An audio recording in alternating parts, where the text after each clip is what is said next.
Hi everybody, welcome to our lunchtime chats with Dr. Heidi. We are back again with another round and we've got a very exciting topic. But first we want to congratulate Dr. Heidi again for an amazing effort at High Rocks in Brisbane. What, Thanks, sub Sammy. 60? Yep, very, very proud of my sub 60. I think you should be giving yourself 52. pat on the, did you say? Pat on the back, both sides. Yep. I know. Well, back to the real life work now. So we want to talk about bad breath today in dogs and like when it's a concern, when it's not a concern. Is it a tooth? Is it a gut issue? Just all things bad breath because I'm guilty of this too. My dogs had bad breath, and I can tell you a really good story about this, but I'll save it for later, where I was being a bad parent, bad dog mum. So yeah, let's talk about dog breath. But I guess our first question, which relates to mine, is bad breath always a dental issue, or can it be something else? Definitely, it's often a dental issue, but it certainly doesn't Often. have to be. So, a pet with diabetes can have bad breath. A pet with kidney disease can smell uremic and have bad breath. And a pet with liver disease, often we smell those as bad breath too. So, there are some disease state metabolic states that certainly lead to halitosis or smelly breath. But the vast majority of pets, particularly if your pet is over 3, dogs and cats, it is dental disease that is the major drivers of smelly breath. And it can show up like slightly, can't it? Like, I don't know how many people are kissing their dog like I am, but I can just tell in Jax's breath when something was off. And I'm so guilty of this. Like, I'm a new mum. River was only like not even a year. And I've been looking at Jax being like, oh, we should take you to the vet home. We should get you a checkup. And I was like, and his breath started changing. And then he got a funny eye. And then I started treating the eye naturally. And I was like, there's something wrong with his eye, like treating. The poor sod, I took him in for the eye, and then the vet's like, it's not the eye, it's the cracked tooth in the back of the He's got a tooth root abscess. Yeah, and they're like, and the only reason he told me about it, actually, he had the funny eye, and then he just like was trooping along, like he was nothing wrong with him, probably like a good 6 months. And then he started vomiting. And I was like, there's something wrong with him. Like, he's eating something at the beach. And we took him in for the vomiting and the funny eye. We're like, finally get that checked out. And then she's like, he's got a cracked tooth. He's just so sick. And I was like, I'm the worst dog mum in the world. So now I'm like the most vigilant teeth checker as well. Like, I've always got his gums up and I'm like looking up and seeing if there's anything in there, because he does crunch down on things. Like, dogs do silly things and they crunch down and point. they, It's a great point to show people what to do. So here's my tooth model.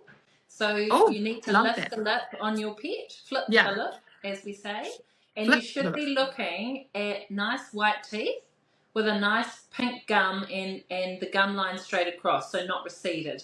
So this is good. This is what we want to see in our dog's mouth. Yeah. This is what we don't want to see. Yeah. So these are the signs of bacterial infection, gingivitis, inflamed gums, and tooth decay in a pet. So you'll see the gums are red compared to pink. You'll see that the gum margin is raised, and if I open the model, you might even see close up that there's actually holes that can happen up and under the gums.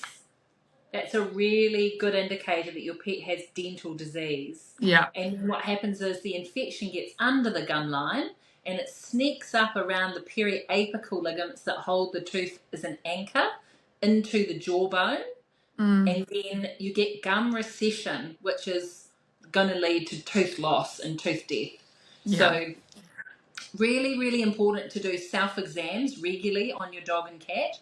Don't make the mistake that you have to open the jaws really wide, like Jaws. Just turn their head and flip their lip, and that's enough. And if your pet's a little snappy or nervous, just use the back side of a pencil that's nice and blunt, and you can hook it and lift the lip, and then you can look at bacteria and plaque multiplying, building up on the teeth, and that over time leads to the inflamed gums and the dental disease. So that's a great way to do things. So most pets over 3, dogs and cats in New Zealand, do have some level of dental disease. And just like people, it can be painful to have sore teeth, as you've explained with Jax. Yeah. Now, people might be interested to know what a tooth root abscess is. So as you've explained, often in that breed, it's on the molar 3 or the carnassial, the big grinding tooth.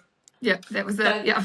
what happens is they bite down and they use that tooth like a garage Yeah. door, and they Yeah. end up with what's called a slab fracture.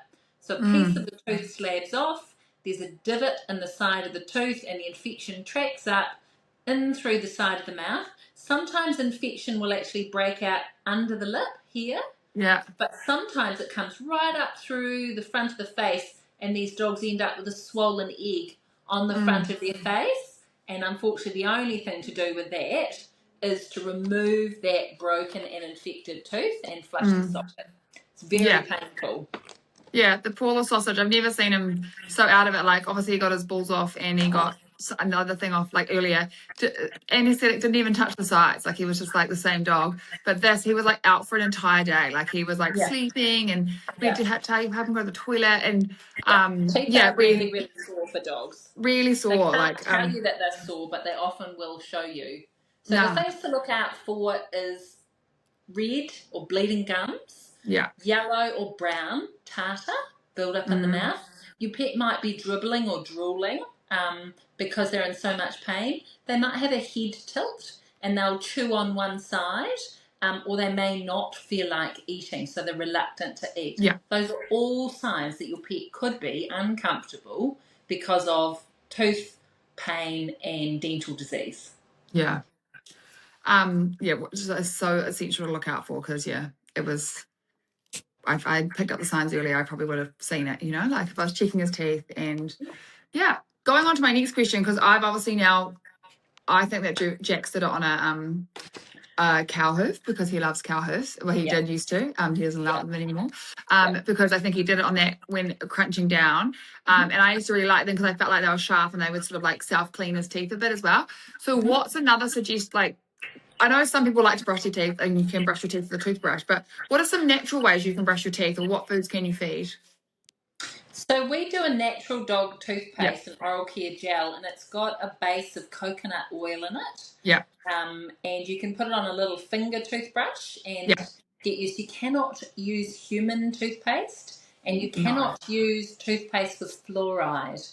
and That's a fluoride. neurotoxin. So don't be tempted to use something that you've got at home, because Yeah, those pets don't spit them out. Human toothpaste is supposed to be spat out. Um, Natural things you can use is chicken necks, which is cartilage, not yeah, bone. You can use the softer bones from small animals. So for dogs like staffies, a rabbit leg or a possum leg that is yeah, relatively simple for them to chomp through. And the natural debridement of the tooth, as the tooth goes into the bone scratches up the tooth, and that's how teeth get yeah, cleaned naturally. So those things. There are dental cleaning biscuits. There's a Nutrients oral care product that is good. There's a Hills TD, Teeth Diet yeah, product that is good. There are teeth cleaning chews and little toothbrush dog treats. Just again, read the label. So make yes, sure that your dental treats are not full of nasties like corn, gluten, wheat, yeah, preservative, because that might upset their tummy. But there's lots of other things you can do at home. So appropriate pet safe dental chews, an appropriate diet, so not yeah, little cans of sticky, gluey yeah, gel food that's going to stick in around your little terrier's mouth. Biologically appropriate food. So if you have a terrier, they're designed to eat things that wiggle and squeak. So mm, chicken, yeah, rabbit, possum, all of those things are fabulous. And then, of course, keep up with regular vet checks. Any yes, pet over about 5, if they're prone to dental disease or fracturing teeth, I like to see them every 6 months. My job oh, is to keep them well and yeah, remove minor issues before the gum is so severely receded, or there's a dental infection in there, or as Jack's unfortunately had, a fractured tooth that just mm. has to be removed. It's so interesting. Yeah, and that's interesting about the checkup every 6 months for an over Mm-hmm. 5-year-old dog. 'Cause it's like, keep on top of it, treat it before it gets Mm-hmm. worse. And if you, yeah, And it's a cool. cornerstone of health. Dental disease is often a nidus of infection. So if a pet has infection in their mouth, you imagine every bite they're having, that infection goes to their stomach, Yeah, it can go to their pancreas, it can be a seed for pancreatitis. It can go to their liver and cause hepatitis. It can go to their kidney and cause nephritis or kidney disease. And it also can be a nidus of infection for things like urinary tract infections and even stones. So, one of the most important things that you can do as a pet owner is keep your pet's teeth clean, Right. and it will save you on vet visits and it will save you on dental visits where they have to unfortunately remove multiple teeth, Yeah.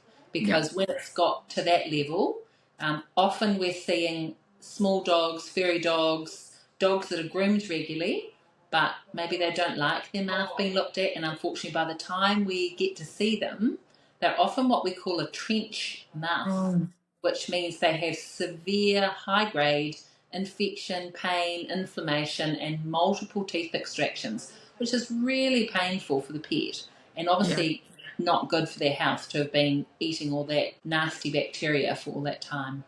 So is there cases, and like obviously we know most of the bad breath is coming from the teeth, right? Like, so sort that issue. But let's say the dog's perfect teeth, they've been clean, there's nothing, you've checked it, there's nothing wrong. It's obviously Mhm. coming from the gut. So definitely. So if your Yeah. dog is not on healthy food, the Yeah. bacterial diversity in the gut, or the microbiome that we talk about, can smell off unusual. And mothers particularly, but women in Mm. general, are slightly more perceptive at picking up those smells in their Yeah. pet. And they will come in saying they just don't smell right. There's something, it's like rancid fat or Yeah. off butter. So if you're smelling your pet and there's something that's smelling not right, and the teeth are good and the gums are good and the ears are okay, then often that's an expression of the gases and the bacteria that's coming from the gut.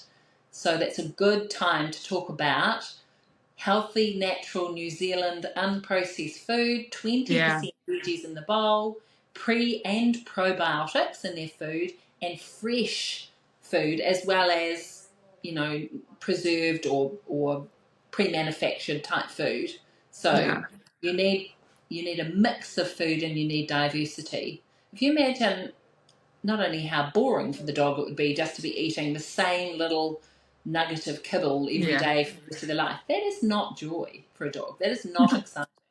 So you can mix in things like scrambled eggs, you can mix in things like leafy greens, parsley, spinach, some pumpkin is amazing, some kumara is amazing. And people are often genuinely surprised when I say to them that you can do a veggie mash with your dog's food.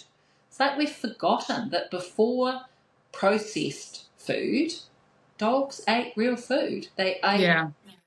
unprocessed food, and often their dental health was better because of the types of food they were eating. So, food that is very processed may have increased level of water, an increased level of sugar and carbohydrate.